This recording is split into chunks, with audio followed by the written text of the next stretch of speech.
అగస్త్య మహాముని మహా ఋషి. అటువంటి అగస్త్య మహాముని అవతారం అనేక సందర్భాల్లో అనేక యుగాల్లో జరుగుతూ ఉంటుంది. నండూరి శ్రీనివాస్ గారు టోపీ అమ్మని అవధూతగా గుర్తించి అరుణాచలంలో వారు చాలా ప్రచారం చేశారు. భక్తులందరూ కూడా వెళ్ళి ఆమెను దర్శించుకున్నారు. అదేవిధంగా కలియుగంలో సప్త చిరంజీవుల గురించి చూసాం మనం.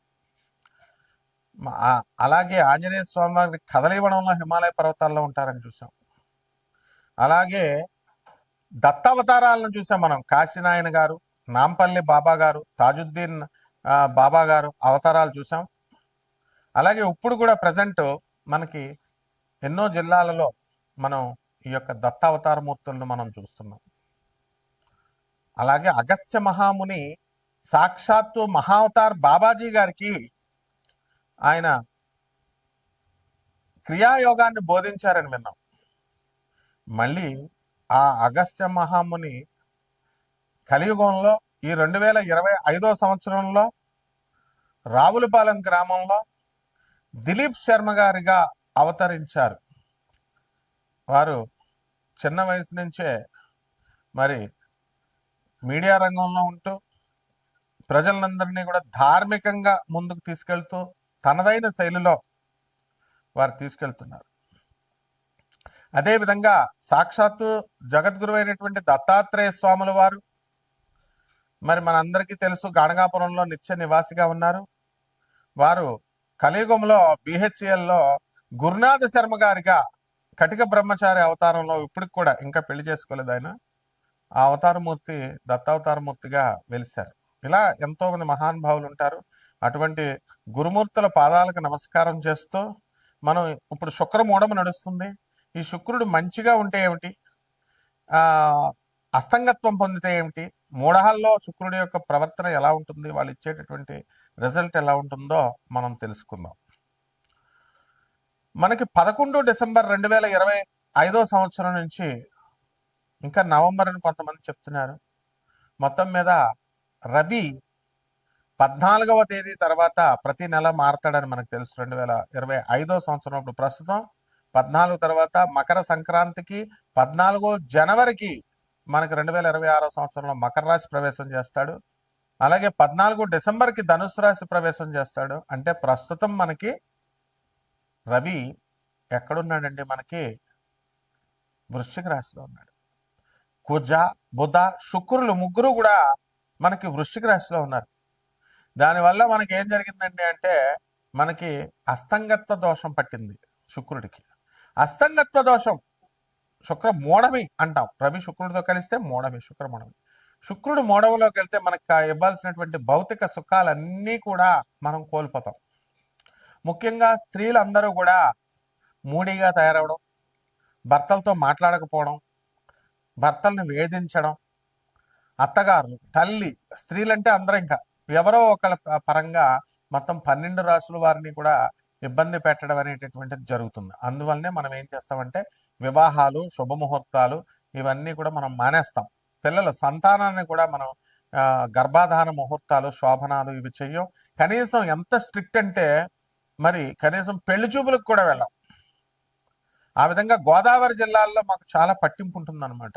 మోడాల్లో అస్సలు మాట్లాడకూడదు.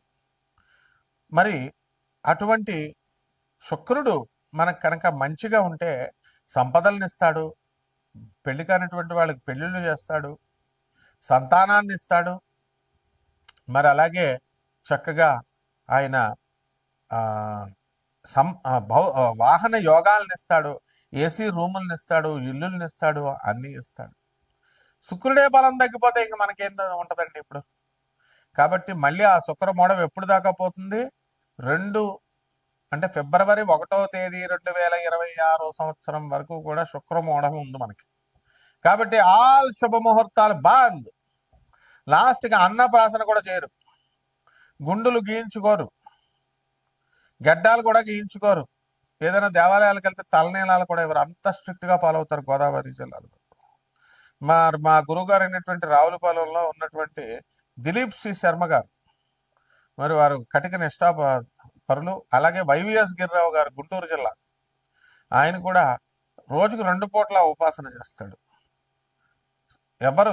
ఎవరున్నా సరే, సీఎంలున్నా, మినిస్టర్లున్నా, లేకపోతే ఎమ్మెల్యేలున్నా, సాయంత్రం అయ్యేసరికి 6 అయ్యేసరికి సంధ్యావందనం, పొద్దున సంధ్యావందనం చేస్తారు. సీనియర్ అసిస్టెంట్గా గవర్నమెంట్లో గుంటూరులో సెక్రటేరియట్లో ఉద్యోగం చేస్తున్నారు. ఇలాంటి నిష్ఠాపరులు ఉండడం వల్లే ఇంకా కలియుగంలో మనకి కాస్త ధర్మం నిలబడుతుంది అని మనం చెప్పాలి.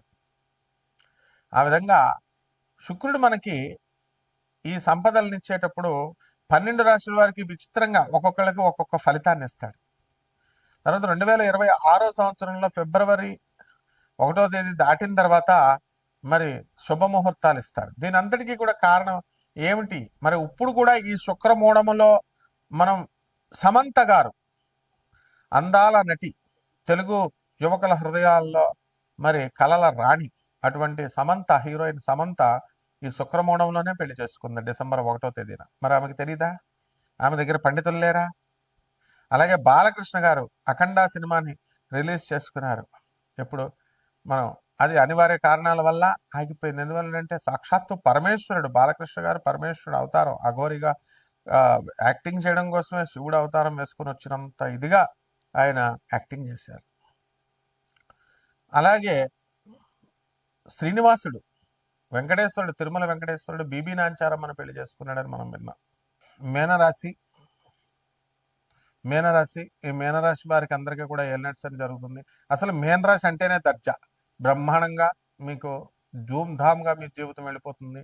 తర్వాత ఉద్యోగాలు పోతాయేమో అనేటటువంటి భయం అవసరం లేదు మీకు. మీ ఉద్యోగాలు బ్రహ్మాండంగా ఉంటాయి. జీతభత్యాలు అన్నీ కూడా టైంకి వచ్చేస్తాయి. కానీ అప్పుల బాధ ఎక్కువైపోద్దండి. అంటే ఖర్చులు ఎక్కువైపోతాయి. మీకు ఆదాయాలు ఎంత పెరిగినా సరే బంధువులు, స్నేహితుల్ని బాగా చూసుకుంటూ ఉంటారు. సినిమాలు అవన్నీ కామన్ కదా, ఖర్చు ఎక్కువ మీన రాశి వారికి. అందువల్ల పెళ్ళిళ్ళు కావట్లేదు అనేటటువంటి వాళ్ళకి శుక్రమూఢం కాబట్టి పెళ్ళిళ్ళు కావండి. అలాగే సంతానం కలుగుతుందండి మీకు. పెళ్లి చూపులకు కూడా అసలు వెళ్ళొద్దు, పెళ్ళిళ్ళు డమాలైపోతాయి. అందువలన తర్వాత ఏం చేయాలంటే ఉద్యోగాల్లో వచ్చేసరికి ఆడవాళ్ళు ఎవరన్నా బాసులు ఉంటే వాళ్ళకి కొంచెం లిమిట్లో ఉండండి. మీరు ఎక్కువ మాట్లాడొద్దు బాసుల వల్ల. అలాగే మీరు ఉద్యోగాలకు వెళ్తున్నప్పుడు మీతో పాటు ఆడవాళ్ళు కనుక కూడా వచ్చినట్లయితే ఉద్యోగాలు మీకు వాళ్ళకి వెళ్ళిపోయి మీ ఉద్యోగాలు పోవడానికి అవకాశాలు ఉంటాయి. అలాగే సాఫ్ట్వేర్ జాబులు చేస్తున్నటువంటి వాళ్ళందరికీ కూడా మంచి బ్రహ్మాండమైనటువంటి రిసెషన్ పీరియడ్లో కూడా మీ ఉద్యోగాలు పోవన్నమాట. ఇది విచిత్రమైనటువంటిది. అలాగే మీ పిల్లల నుంచి మంచి సంతోషం కలుగుతుంది, మీ మనవాళ్ళ నుంచి మీకు సంతోషం కలుగుతుంది. పెళ్ళిళ్ళు చేయాలని, కొడుకులకి పెళ్ళిళ్ళు చేయాలని తెగ ప్రయత్నాలు చేస్తుంటారు. ఈ లోపల కొడుకులంతా కూడా లవ్ మ్యారేజ్లు తీసుకొచ్చేసి, ముఖ్యంగా చాలామంది మా దీపు స్టార్ లాగా ముస్లిం అమ్మాయిని పెళ్లి చేసుకొని రావడానికి అవకాశాలు ఉంటాయి. ఏం భయపడొద్దండి, అందరూ మనుషులే. బ్రహ్మాండంగా వాళ్ళ యొక్క కర్మలను బట్టి, రుణానుబంధాలను బట్టి వస్తాయన్నమాట. అలాగే మనకి ఈ రాశి వారికి అందరికీ కూడా మోకాలు నొప్పులు రావడానికి అవకాశాలు ఉంటాయి. రైతులు బ్రహ్మాండమైన సంపాదన చేస్తారు. ఆ తర్వాత ఆ సంపాదనలో అప్పులన్నీ తీర్చేస్తారు. ఖరీదైనటువంటి వస్తువులు మీకు మీన రాశి వారి ఈ యొక్క టైంలో మీరు కొనడం అనేటటువంటిది జరుగుతుంది. ట్రాన్స్ఫర్ల కోసం మీరు ప్రయత్నిస్తూ ఉంటారు. అప్పుడు రానటువంటి ట్రాన్స్ఫర్లు అన్నీ కూడా ఇప్పుడు టపీ ట్రాన్స్ఫర్లు వచ్చేయడం జరుగుతుంది. దూరపు ప్రయాణాలు చేస్తారు. దేవాలయాలమ్మటా తిరుగుతారు, ఆశ్రమాలమ్మటా తిరుగుతారు, పబ్స్, రెస్టారెంట్స్ అమ్మటా తిరుగుతారు. అండ్ ఈ యొక్క వ్యాపారాల దగ్గరికి వచ్చేసరికి బట్టల వ్యాపారాలు, ఆ తర్వాత ఈ యొక్క షాపులు, హోటల్ ఇండస్ట్రీస్ ఇలాంటివన్నీ కూడా ఉంటాయి. ఇండైజెషన్ ప్రాబ్లం రావడానికి అవకాశాలు ఉంటాయి. కాబట్టి ఈ యొక్క కొంచెం ఈ యొక్క ఆర్మీలో, పోలీస్ డిపార్ట్మెంట్లో ఉన్నటువంటి వాళ్ళకి ప్రమోషన్స్ రావడం జరుగుతాయి. విచిత్రం ఏంటంటే బిఎస్ఎన్ఎల్, పోస్టల్ డిపార్ట్మెంట్లు, అప్రాధాన్యంగా ఉన్నటువంటి డిపార్ట్మెంట్స్లో ఉన్నటువంటి వాళ్ళకి అందరికీ కూడా బ్రహ్మాండంగా వస్తారు. పోలీస్ డిపార్ట్మెంట్లో టాప్ పొజిషన్స్ ఉన్నటువంటి వాళ్ళు లూప్ లైన్లోకి వెళ్ళిపోవడానికి అవకాశాలు ఉంటాయి. పరిహారాల దగ్గరికి వచ్చేసరికి మీరు చక్కగా ఏలినాటి శని జరుగుతుంది, అందులో శుక్రమూఢం జరుగుతుంది. శుక్రుడు అట్టర్ ఫ్లాప్ అయిపోతున్నాడు, శని అట్టర్ ఫ్లాప్ చేసేస్తున్నాడు మిమ్మల్ని. ఇద్దరిని శాంతపరచుకోవాల్సిన అవసరం ఉంది. శని జపం చేయండి, శని స్తోత్రాలు చదవండి. శనికి కిలోంపావు నల్ల నువ్వుల్ని, నల్లని వస్త్రాలు ఇచ్చి పేద బ్రాహ్మణులకి శనివారం నాడు ఉదయం 8 గంటలకు దానం చేసుకోండి. 500 రూపాయలు ఇస్తే పేద బ్రాహ్మణికి ఏమవుతుందండి, బిల్డింగ్లు కట్టేసుకుంటాడా? మీరు బీరువాల్లో డబ్బులు దాచుకుంటే ఆ శని మీ ఇంట్లోనే ఉండిపోతాడు. శుక్ర జపం చేయండి, శుక్ర స్తోత్రాలు చదవండి. శుక్రుడికి కిలోంపావు బొబ్బర్ని, తెలుపు రంగు వస్త్రాలను ఇచ్చి పేద బ్రాహ్మణులకి మీరు దానం చేసుకోండి సోమవారం శుక్రవారం నాడు ఉదయం 6 గంటలకి. అండ్ హోమాలు చేస్తాం, ₹1,00,000 ఇవ్వండి అని చెప్పేటటువంటి దొంగ కపట బ్రాహ్మణ కపట జ్యోతిష్కుల కపటగా మంత్రగాళ్ళ మాట వినొద్దు. మీరు ఎంతసేపు పేదవారికి దానం చేయండి, వికలాంగులకు దానం చేయండి, ఆ తర్వాత ఆ యొక్క సాధువులకు అందరికీ కూడా దానం చేసుకోండి, అండ్ ఈ యొక్క అనాథలకు దానం చేసుకోండి. ఇది శ్రీరామ రక్ష. ఏదో ఒక్కసారి చేయడం కాదు, ప్రతిసారి వీలున్నంత సార్లు చేయండి. మీరు ఈ రకంగా చేస్తే మీ భవిష్యత్తు మారకపోతే నన్ను అడగండి. జగద్గురువులను పట్టుకోండి. ఈ మానవులు తొక్కల మానవ గురువులు దొంగ దొంగ పూజలు, దొంగ హోమాలు ఇవన్నీ చేసేటటువంటి వాళ్ళని నరికేసేయాలి మనం. మీరు మూఢనమ్మకాల్లో వెళ్ళొద్దు అసలు ఎట్టి పరిస్థితుల్లో కూడా. స్వామి వివేకానంద ఎప్పుడైనా చెప్పాడా మూఢనమ్మకాలు? ఆదిశంకరులు చెప్పారా చెప్పండి? దేవుణ్ణి పూజ చేసుకోమన్నాడు. దేవుని పూజ ఉంటే ₹1,00,000 వాడేవాడండి పిఏ పురోహితుడికి ఇచ్చి వాడి చేత చేయించడం. పేద పూజారులకి సాయం చేయండి. 10,000 వరకు అడిగేటటువంటి పూజారులకు మీరు చక్కగా చేయొచ్చు, సాంప్రదాయబద్ధంగా ఉన్న పేద పూజారులకి. అంతేగాని మోసం చేసేటటువంటి వాళ్ళకు వద్దు. పరిహారాల దగ్గరికి వచ్చేసరికి మా దీపు స్టార్ టైం ఎక్కువైపోయింది అంటున్నాడు. అందువల్ల పరిహారాలు ఏమిటంటే శని జపం చేయండి, శని స్తోత్రాలు చదవండి, శనికి కిలోంపావు నల్ల నువ్వుల్ని నల్లని వస్త్రాన్ని పేద బ్రాహ్మణులకి శనివారం నాడు ఉదయం 8 గంటలకు దానం చేసుకోండి. శుక్ర జపం చేయండి, శుక్ర స్తోత్రాలు చదవండి, శుక్రుడికి కిలోంపావు బొబ్బర్ని తెలుపు రంగు వస్త్రాలు ఇచ్చి దానం చేసేయండి. బ్రహ్మాండంగా ఉంటుంది. శుభమస్తు.